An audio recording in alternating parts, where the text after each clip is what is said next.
¿Sabías qué? Cosas que debes saber.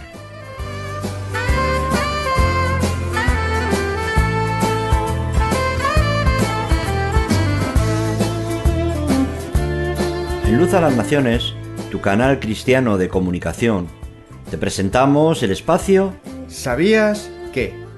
Cosas que debes saber.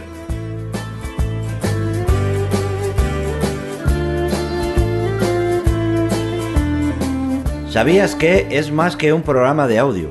Es un desafío a conocer mejor la palabra de Dios y saber más de aquellas cosas que están escritas en la Biblia y que no siempre las sabemos.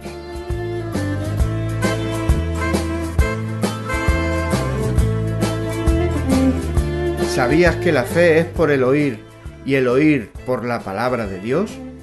¿No lo sabías? Pues lo puedes leer en el Nuevo Testamento, en la carta del apóstol Pablo a los Romanos, en el capítulo 10 y versículo 17.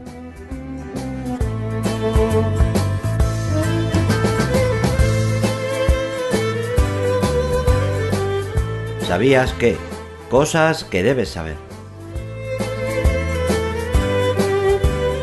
Hay muchas más cosas de la palabra de Dios que aún no las sabemos, pero que iremos descubriendo juntos en el programa ¿Sabías qué? En este canal de radio. Luz a las Naciones, una voz de salvación a tu corazón.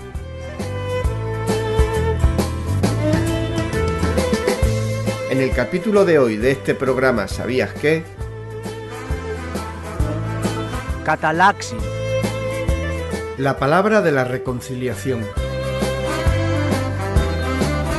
Hay en los escritos de Pablo un grupo de palabras que es de suma importancia por usarlo el apóstol para reflejar la experiencia central de la fe cristiana. Todas estas palabras son formas compuestas a partir del verbo simple alaxin, que significa cambiar. En el griego clásico se utiliza para expresar el cambiar de la forma, del color y de la apariencia. Suele usarse muy a menudo con la idea de canjear o trocar, de dar una cosa a cambio de otra. En este sentido, puede aplicarse a uno que en su desventura cambia una desgracia por otra. Alaxin es un verbo corriente en el Nuevo Testamento.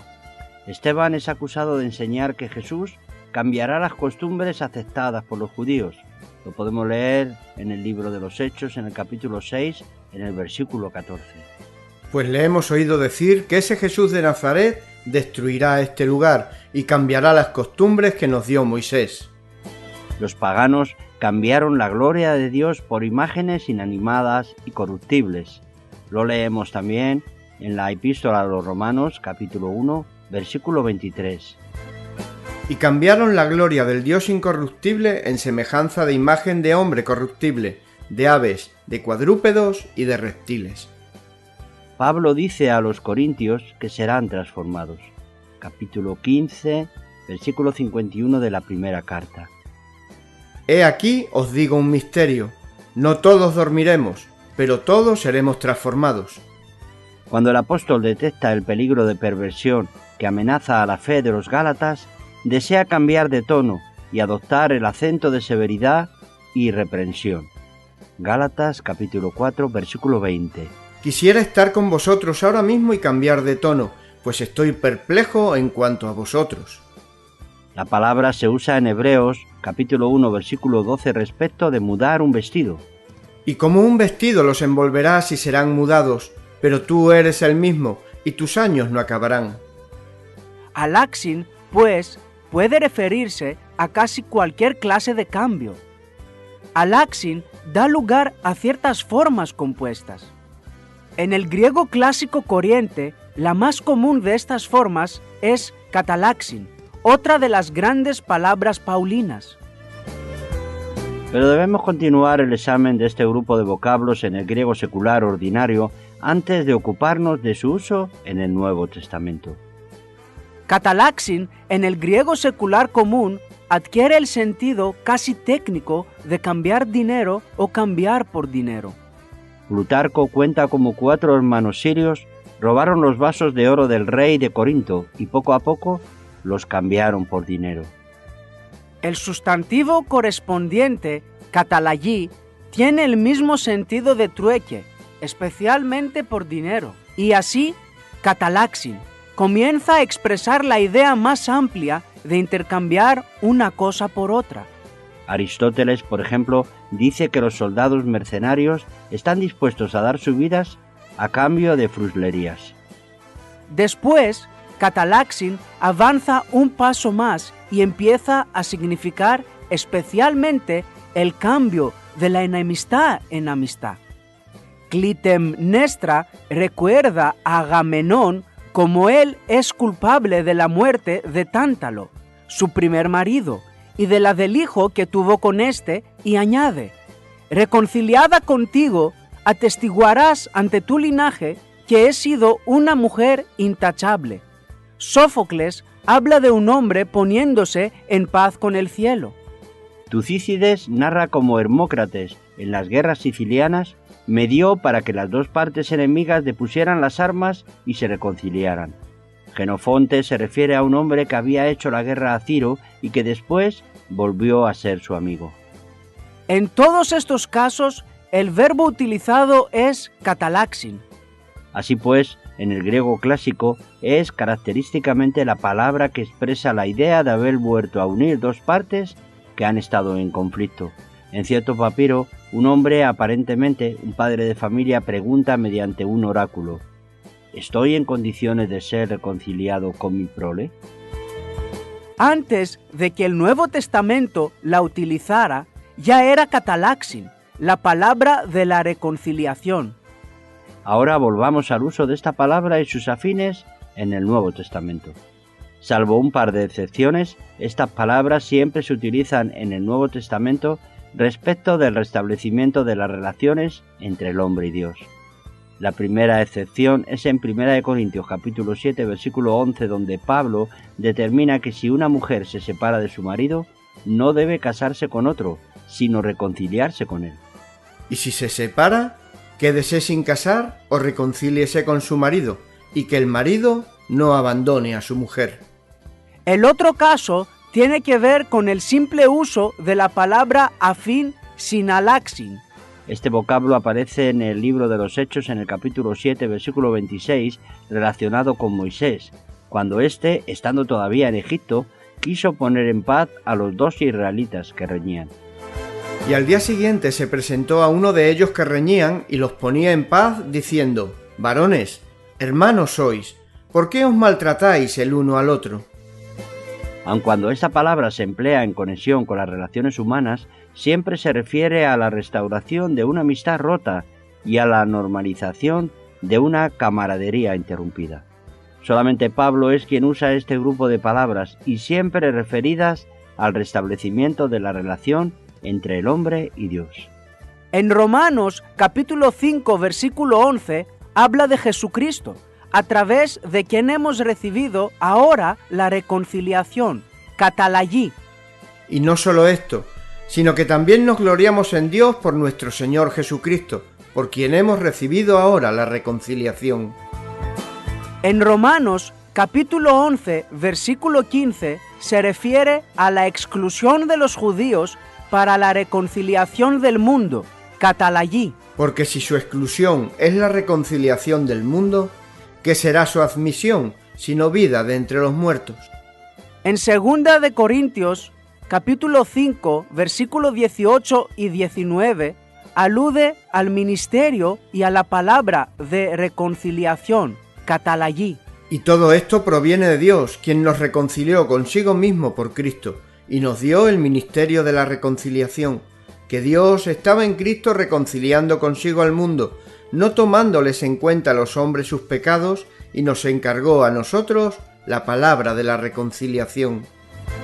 En Romanos capítulo 5, versículo 10, dice que, aun siendo enemigos, fuimos reconciliados con Dios por la muerte de su Hijo, catalaxin. Porque si siendo enemigos fuimos reconciliados con Dios por la muerte de su Hijo, mucho más, estando reconciliados, seremos salvos por su vida. En 2 Corintios capítulo 5, versículos del 18 al 20, hay una serie completa de usos de esta palabra. Dios nos ha reconciliado con Él por medio de Jesús. Dios estaba en Cristo reconciliando al mundo consigo mismo. Os rogamos que os reconciliéis con Dios. 2 veces utiliza Pablo apocatalaxin, forma intensiva de catalaxin. Así que somos embajadores en nombre de Cristo, como si Dios rogase por medio de nosotros, os rogamos en nombre de Cristo, reconciliaos con Dios. En Efesios capítulo 2, versículo 16, refiere cómo Jesucristo ha reconciliado a los judíos con los gentiles y a ambos con Dios. Y mediante la cruz reconciliar con Dios a ambos en un solo cuerpo, matando en ella las enemistades. Y en Colosenses capítulo 1, versículo 21, declara que Jesucristo ha reconciliado todas las cosas y todos los hombres con Dios. Y a vosotros también, que erais en otro tiempo extraños y enemigos en vuestra mente, haciendo malas obras, ahora os ha reconciliado. Primero y principal, Pablo ve la obra de Jesucristo fundamentalmente como una obra de reconciliación. A través de lo que Cristo hizo, la perdida relación entre el hombre y Dios queda restablecida. El hombre fue creado para tener amistad y compañerismo con Dios, y el hombre, por su desobediencia y rebeldía, acabó siendo enemigo de Dios. La obra de Jesús quitó la enemistad y restauró la relación amistosa que siempre debía haber existido, pero que fue rota por el pecado del hombre. Notemos que Pablo jamás habla de Dios como siendo reconciliado con el hombre, sino que siempre es el hombre el reconciliado con Dios. En el más significativo de todos los pasajes, en 2 Corintios capítulo 5, versículos del 18 al 20, se refiere 3 veces a Dios reconciliando al hombre con él.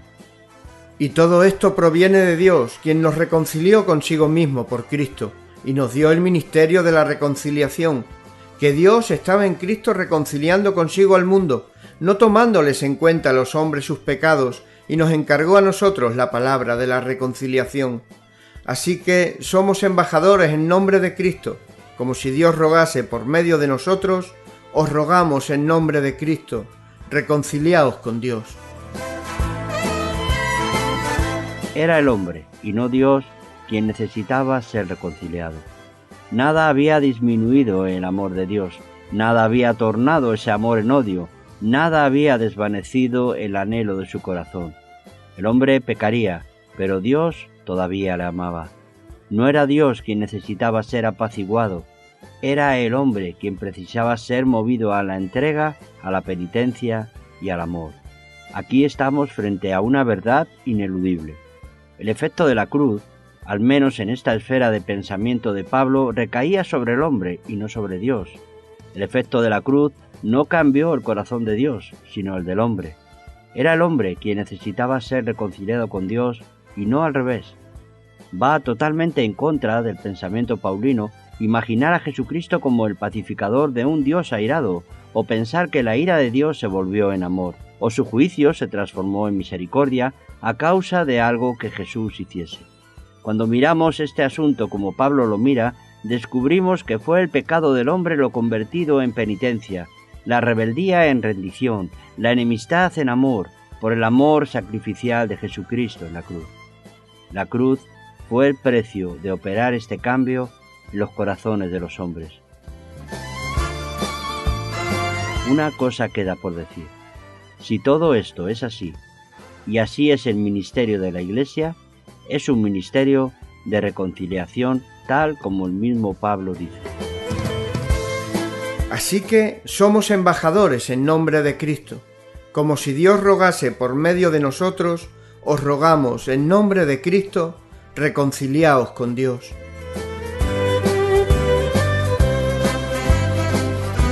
El mensaje del predicador debe ser siempre: mira esa cruz y ve cuánto te ama Dios. ¿Puedes volver la espalda a semejante amor? La mismísima esencia del cristianismo es la restauración de una relación perdida. La misión del cristianismo es volver a los hombres a Dios, cuyo amor ellos desdeñaron, pero que, a pesar de eso, sigue todavía esperando que vuelvan al hogar.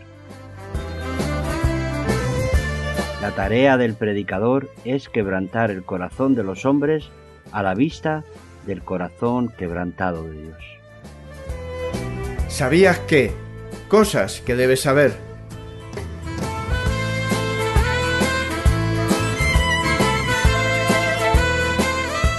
La pregunta de esta semana.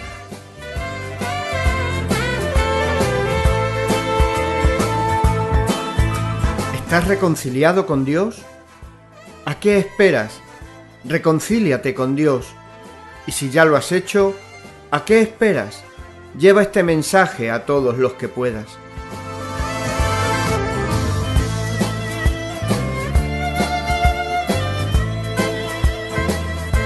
¿Cuál es tu respuesta? Llámanos con ella al teléfono gratuito 910 18 13. O escríbenos un correo electrónico a info@fmradioluz.com. Te enviaremos una Biblia o un ejemplar del Nuevo Testamento sin ningún compromiso por tu parte. Esto es lo que mandó Jehová. Hacedlo y la gloria de Jehová se os aparecerá. Acércate al altar y haz tu expiación y tu holocausto, y haz la reconciliación por ti y por el pueblo. Haz también la ofrenda del pueblo, y haz la reconciliación por ellos, como ha mandado Jehová. Te esperamos en el próximo ¿Sabías qué? ¿Sabías qué? Cosas que debemos saber.